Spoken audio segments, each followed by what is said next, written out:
as a reprisal attack on the cow theft. Senator Misol said, we have to place value on the human being. Are the cows more valuable than the human life? That when this thing happened, and nobody, I say nobody, can now go straight to say, those people that have made those statements, we're talking of hate speech, and none of them have been arrested, and they will be beating their chest, that this is because of the cows, the number of cows that have been killed. When even God that created us, He made the cows and the animals to be our own feet. He created us in His own image, not in the image of animals.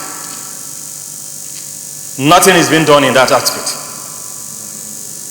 Even in the conventional war rules, you don't have to kill children. You don't have to kill women that are helpless.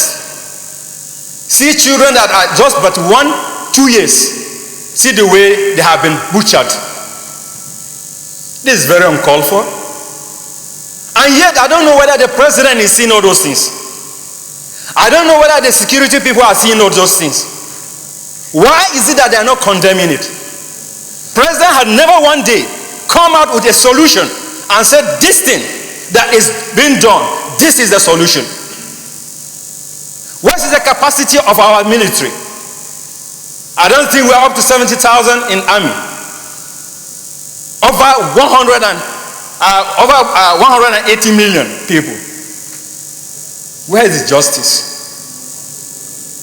And yet, even what happened in the demonstration going on in Maiduguri, the police can come out openly and say it is a lie. Are we now blind? Things that have been shown on the Bluetooth, and we have seen those things. And yet, the government and the police, the security are denying it. Then there must be something behind it. The president has to come and address this nation on why he's very quiet and why he's not providing solution.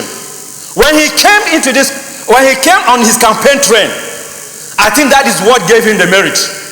When he promised he was going to arrest this issue of Boko Haram and this herdsmen issues.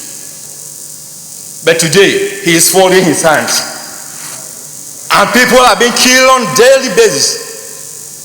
He expects that Nigerians should be celebrating him for burying their loved ones. I think we have to, as the legislative arm, come out with a solution. Even though they are hating us, but the truth is always bitter. And we will continue to tell the truth. Let them have it in mind. Posterity will judge us one day. That once upon a time, there was a National Assembly called the 8th National Assembly. They profound solutions to this. They said and they cried aloud. Their cry had been just like they cried in the wilderness, that nobody is hearing it. But one day, posterity will judge. And we will certainly come into the conclusion, and they will say, oh, there was a time the National Assembly will have said this, and it was not hearkened to. So I believe we should not relent, we should not withdraw, and we should continue to forward ever on this fighting for injustice, fighting to see that yes, this nation come in unity and come as one entity.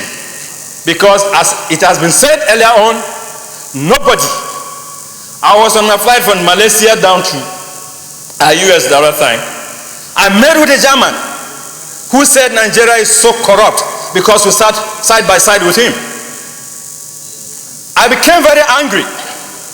And because he's a German, I told him, I said, what you are saying here today, are you a descendant of the Hitler? I gave it back to him. I gave it back to him. And I told him that Nigeria